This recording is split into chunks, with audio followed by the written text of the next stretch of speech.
Hello, legends. Listen, we're agonisingly close to 4,000 subscribers on Celtic AM, so I just thought I'd put out a wee message at the start. Given that it's a Friday and hopefully you're all in some sort of a good mood, just a wee plea just to ask you to subscribe. I was looking at the figures earlier and there's actually more of you watching who aren't subscribed than are, just marginally, but it's very interesting. So, yeah, as I say, very close to 4,000 subs. We may even be there by the time you get here, but please still subscribe. It costs you nothing and really helps the channel to grow and find more people like you. So please subscribe. That's it.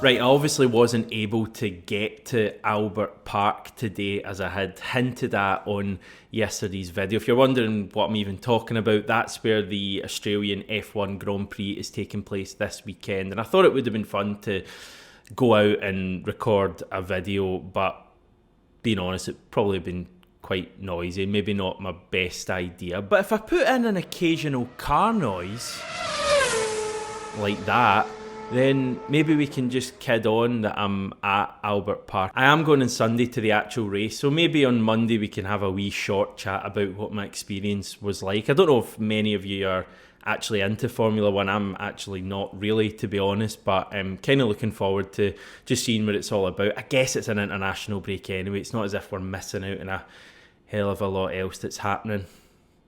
I'm probably not selling this video so far, but please don't turn off. We do have a few things that I want to talk about. We might have a wee laugh on the way as well. I want to chat about Paulo Bernardo and his future at Celtic, because this has probably been the hot topic over the past 12 hours or so on social media. It seems to originate from this tweet from an account called All Transfers. Now, I'll be honest, nothing against this account, but it's not screaming out reliable source to me. Less than 5,000 subscribers. So yeah, I wouldn't read too much into this tweet. However, there was a report from Portuguese outlet Ebola earlier this week, a couple of days ago. Now, Ebola, you may remember, were linked a lot with the Jota stuff. They had a lot of the kind of reports from Portugal on Jota. They're quite reputable. And they've gone again with the Paulo Bernardo to Celtic chat. Now, in their report this week, they said that we are, quote, very satisfied with Bernardo and his performances during his loan spell so far. We've also already given signs to Benfica that we are seriously thinking about moving towards the purchase of the player.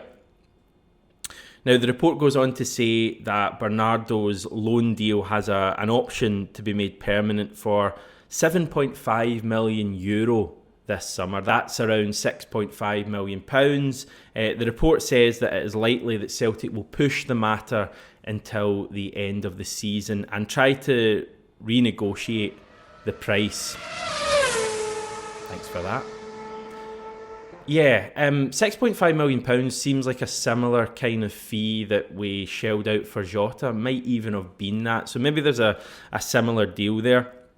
The Jota stuff was a no-brainer at that stage. I mean, in that, summer after his first season at Celtic when he'd been on loan, you would not have found one Celtic fan, I'm pretty sure, who would have gone and said, nah, that Jota guy, we shouldn't bother signing him permanently. It was a complete no-brainer. Bernardo, in contrast, he's a brainer, I guess. I think there is a genuine debate to be had there over whether Celtic should sign him. And I'm kind of on the fence a little bit at the moment, maybe leaning towards signing him. I think, overall he hasn't been brilliant for us this season. He's had flashes. I mean, he really came onto a game at the end of 2023, obviously scored in a few matches in a row. The big goal in the derby, played generally really well in that match. Hasn't kicked on from that, and he did have an opportunity at the start of the year to keep playing. And he just doesn't kind of control games as much as I'd want him to.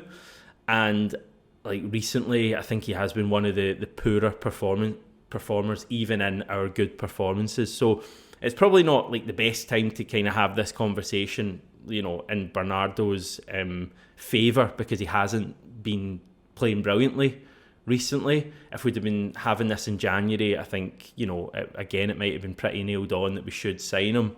He has the talent to play for Celtic, I've got no doubt. We've seen that on occasion. I think it means a lot to him to play for Celtic and to be part of a winning Celtic team. There's been a few occasions this season when cameras have picked him up, celebrating goals happening when he's not even been on the pitch. So it clearly means a lot to him. My big thing about him is, you look at Real Hatate, has the ability to really impact a game, run a game. Matt O'Reilly the same, and Callum McGregor has obviously done it for a number of years now, best part of a decade at the club. Paulo Bernardo hasn't done it for a consistent period, and I think he's good enough to be running games, and he kind of lets games pass him by. Still, capable of the odd really good bit of play that sets up a goal or whatever, but doesn't impact games enough. Too many games pass him by, in my opinion. So I'm kind of conflicted. That the positives are that he has shown us some really good things on occasion this season. And I can't help but wonder how much better he could be in a Celtic side that aren't stuttering like we have been this season. I think if he'd come into the team last season or even the year before, say he was signed on the same day as Jota in Postecoglou's first season, I think we would probably have seen a better Paulo Bernardo. It's not really been easy for new signings this season. And I do wonder if, we were to sign him permanently next season, could we see a better version of Bernardo? You look at someone like Odsonne Edouard, and I'm aware that Edouard's, probably a higher calibre of player than Bernardo. I don't think too many people would disagree with that. But Edouard came in initially under Brendan Rodgers, season 2017-18. He was on loan. And he showed us some, flashes of brilliance. He scored that great goal at Ibrox. I remember him scoring a hat-trick against Motherwell, I want to say. Scored in his debut at Hamilton. He scored a number of goals and clearly had something. But it wasn't really until we signed Edouard permanently, after that first season, that he really kicked on. And, we shelled out a record fee for him. I think it's still a record fee, £9 million it was. And he became that main striker when Moussa Dembele moved on. And he really turned into a brilliant Celtic player. And he was a very different player to the one we saw in that first season. And part of that may just be him, getting older. As I say, Bernardo's a different kind of player. But I do wonder if there may be slight similarities there. And I wonder, if signing Bernardo permanently and, let's face it, giving him a role in the first team when Matt O'Reilly probably moves on this summer could see us find a better, more consistent Paulo Bernardo. So in conclusion, am I totally sold on Bernardo? No. Do I think a permanent deal could work for the club? Yes.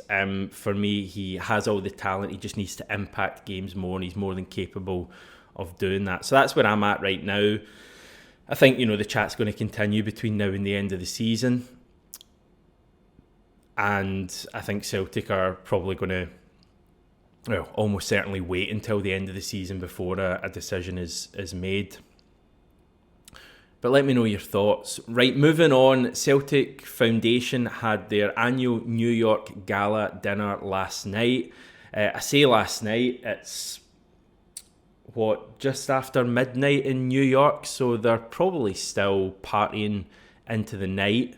Big event, they do it every year, and there were some pretty big names there this time round. Yep, thanks again. The Foundation's Twitter feed has mention of Brendan Rodgers being there, the manager of Celtic no less, as well as Henrik Larsson, who, looks absolutely fine, but a wee bit older, perhaps. I guess it does come to us all after all, even the King of Kings. Great to see him there, though. and looking good. He recently spoke in a very interesting interview on The Guardian. You may have read it, but I will link it in the description below. He spoke about falling out of love with football, which is very sad to read given how much enjoyment Henrik Larsson gave all of us, and how much we love him. But great to see him back at that event. Deacon Blue were there too, or Deacon Green, as they should have been known for the night. Oh dear. Interesting fact about them, they actually didn't fly over to New York. No, they got a ship called Dignity. George McCluskey and Roy Aitken were also there, as was Liam McGrandles with his guitar.